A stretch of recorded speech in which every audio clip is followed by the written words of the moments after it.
Ang pagsamba rito sa lupa at doon sa langit. May mga tuntunin ng unang kasunduan tungkol sa pagsamba at may sambahang gawa ng tao. Itong toldang sambahan na ginawa nila ay may dalawang silid. Ang unang silid ay ang banal na lugar, kung saan naroon ang ilawan, ang mesa, at ang tinapay na handog sa Diyos. Ang ikalawang silid ay ang pinakabanal na lugar. Naroon ang gintong altar na pinagsusunugan ng insenso at ang kahon ng kasunduan na nababalutan ng ginto. Nasa loob ng kahon ang lalagyang ginto na may lamang mana, ang tungkod ni Aaron na nagkasibol, at ang malapad na mga bato kung saan nakaukit ang mga utos ng Diyos. Sa ibabaw ng kahon ay may mga kerubin na nagpapahiwatig ng presensya ng Diyos. At nilililiman ng mga pakpak nito ang lugar na iyon kung saan pinapatawad ng Diyos ang mga kasalanan ng tao. Ngunit hindi namin ito maipapaliwanag ng detalyado sa ngayon. Ganoon ang pagkakaayaw sa loob ng toldang sambahan, at araw-araw pumapasok ang mga pari sa unang silid ng tolda para gampanan ang tungkulin nila. Ngunit ang punong pari lang ang nakakapasok sa pinakabanal na lugar at minsan lang sa isang taon. At sa tuwing papasok siya rito, naghahandog siya ng dugo para sa sarili niyang mga kasalanan at sa mga kasalanang nagawa ng mga tao nang hindi nila nalalaman. Sa ginagawa nilang ito, ipinapakita ng banal na espiritu na hindi makakapasok sa pinakabanal na lugar ang karaniwang tao hanggat naroon pa ang dating toldang sambahan. Ang toldang iyon ay larawan lang ng kasalukuyang panahon, sapagkat ang mga handog at kaloob na iniaalay doon ng mga tao ay hindi nakapaglilinis ng kanilang konsensya.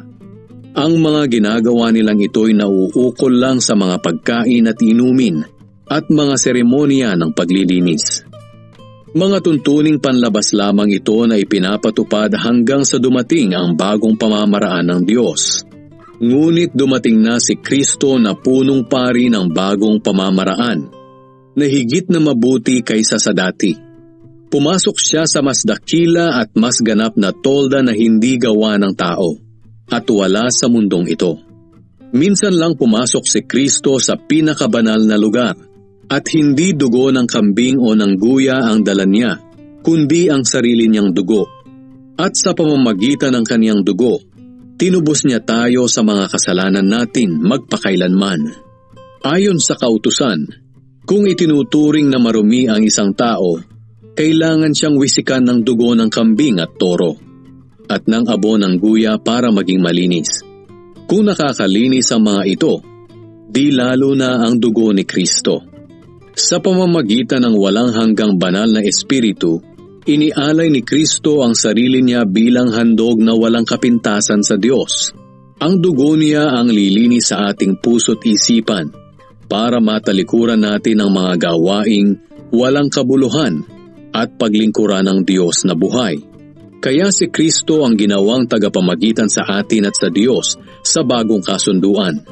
Sapagkat sa pamamagitan ng kanyang kamatayan, tinubos niya ang mga taong lumabag sa unang kasunduan. Dahil dito matatanggap ng mga tinawag ng Diyos ang walang hanggang pagpapala na ipinangako niya.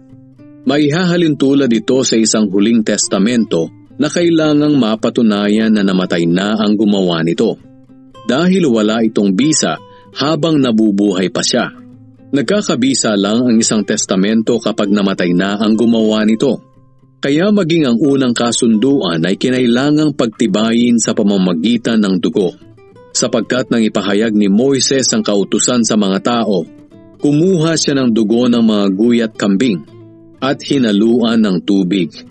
Isinawsaw niya rito ang balahibo ng tupa na kinulayan ng pula na nakatali sa sanga ng isopo. Pagkatapos, winisikan niya ang aklat ng kautusan at ang mga tao. At sinabi niya, "Ito ang dugong nagpapatibay sa kasunduang ibinigay at ipinatutupad sa inyo ng Diyos." Winisikan din niya ng dugo ang toldang sambahan at ang lahat ng bagay doon na ginagamit sa pagsamba. Ayon sa kautusan, nililinis sa pamamagitan ng dugo ang halos lahat ng bagay na ginagamit sa pagsamba. At kung walang pagbubuhos ng dugo bilang handog sa Diyos, wala ring kapatawaran ng mga kasalanan. Kaya kailangang linisin sa pamamagitan ng ganitong paraan ng paghahandog ang mga bagay sa sambahang ito na larawan lang ng mga bagay na nasa langit. Pero nangangailangan ng mas mabuting handog ang mga bagay na nasa langit, sapagkat hindi pumasok si Kristo sa isang banal na lugar na gawa ng tao at larawan lang ng mga bagay na nasa langit, kundi sa langit mismo. Siya ngayon ay namamagitan para sa atin sa harap ng Diyos. Ang punong pari ng mga Hudyo ay pumapasok sa pinakabanal na lugar bawat taon na may dalang dugo ng hayop.